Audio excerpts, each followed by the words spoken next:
Welcome to Behind the Crime, where true crime meets real life. Subscribe and turn on notifications so you never miss a new episode. Let's uncover the truth one case at a time. Now let's see today's story. The vanishing of Ashley Elkins, inside the chilling case against DeAndre Booker. The wind that swept across Warren, Michigan on the afternoon of January 2, 2025, carried the bite of midwinter.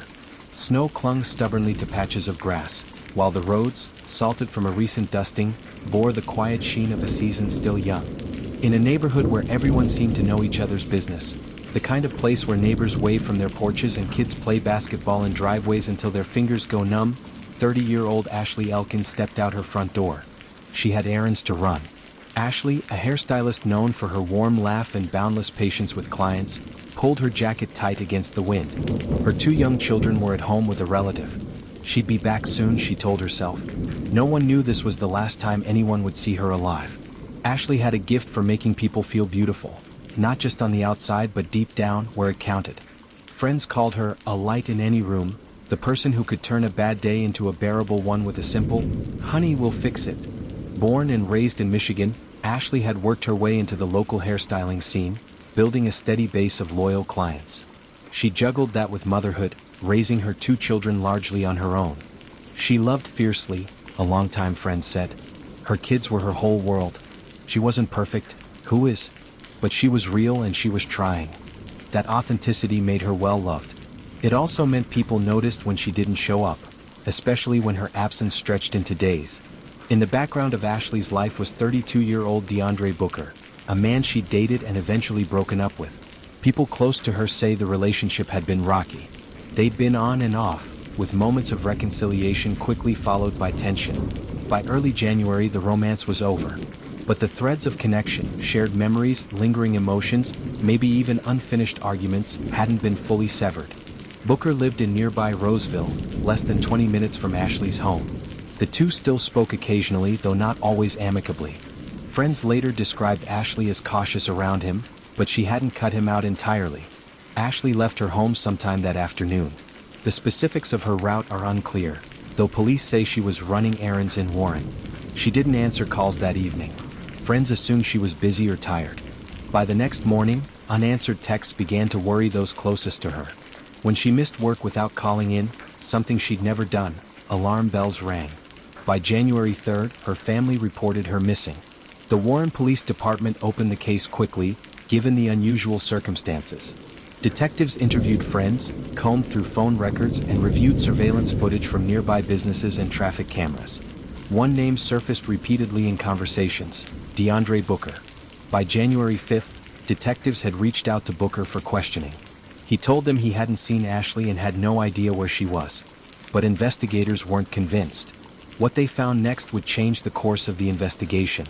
Security camera footage from Roseville, obtained by police, showed a man pushing a large cart toward a dumpster. Inside the cart was something bulky, draped in a white sheet. As the man struggled to lift it, the sheet shifted, revealing what appeared to be an arm. Detectives say the man in the video matched Booker's build, clothing, and movements. The dumpster was located near his apartment complex. The most chilling details emerged when police searched Booker's phone. Detective Chris Moran of the Roseville Police Department testified that he reviewed Booker's search history in the days surrounding Ashley's disappearance. Among the entries: "Telling God I want to kill someone," 9mm silencer Roseville, "Shoot gun through pillow," "Can you track location when phone is off," "What happened to trash after it's picked up?" For investigators, it wasn't just the searches themselves, it was their timing. These queries appeared both before and after Ashley's disappearance. During the August 8th court hearing, the prosecutor asked Moran why these searches mattered. Moran's reply was blunt: "Based on the information we had on what could have happened at the time, these appeared the most relevant." The search about trash pickup took on particular weight when blood was discovered in the dumpster at Booker's apartment. Forensics teams collected samples from inside the dumpster. Preliminary results indicated the blood was consistent with human origin. Police also recovered items of clothing from Booker's apartment that matched what he wore in the dumpster footage. Some of those clothes bore what appeared to be blood stains. If Booker had placed Ashley's body in a dumpster, as detectives suspected, it would have been collected by waste management crews and taken to the Pine Tree Acres landfill in Lenox Township.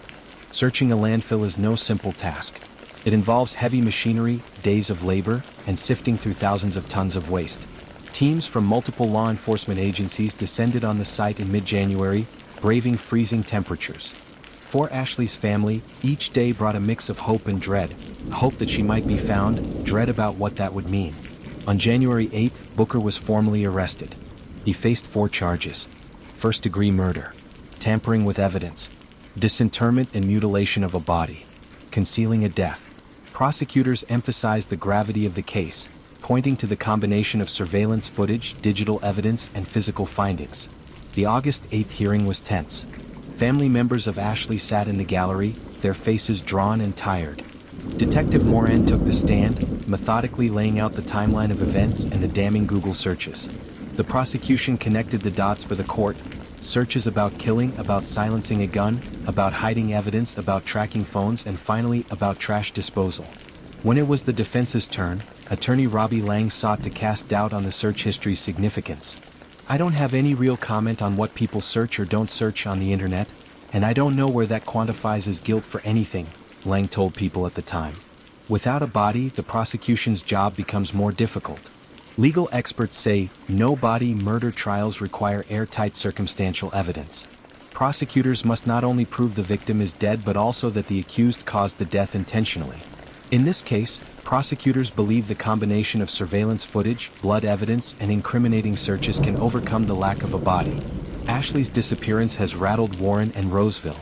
Vigils have been held, and community members have placed flyers across the city.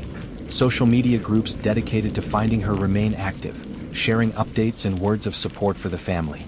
The case has also sparked conversations about digital footprints and how everyday technology can both aid and incriminate. Ashley's family continues to speak publicly, urging anyone with information to come forward. Their grief is compounded by the not knowing, the inability to lay Ashley to rest. "We just want her back," one family member said through tears. "We want to know what happened. We want to bring her home." As of mid-August 2025, the trial is ongoing. Booker has pleaded not guilty. If convicted, he could face life in prison without parole. The search for Ashley's remains continues. The January wind has long since faded, replaced by the warm hum of summer in Michigan.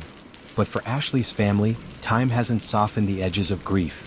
Somewhere, in a landfill or elsewhere, lies the answer to the question that has haunted them for months. What happened in those final moments after Ashley left her home? And perhaps more chillingly, was it all planned as those Google searches suggest? Each keystroke a breadcrumb in a trail that ends in silence? Don't forget to give me a subscription to turn on the notification bell. Thank you for staying through to the end of this segment of the story.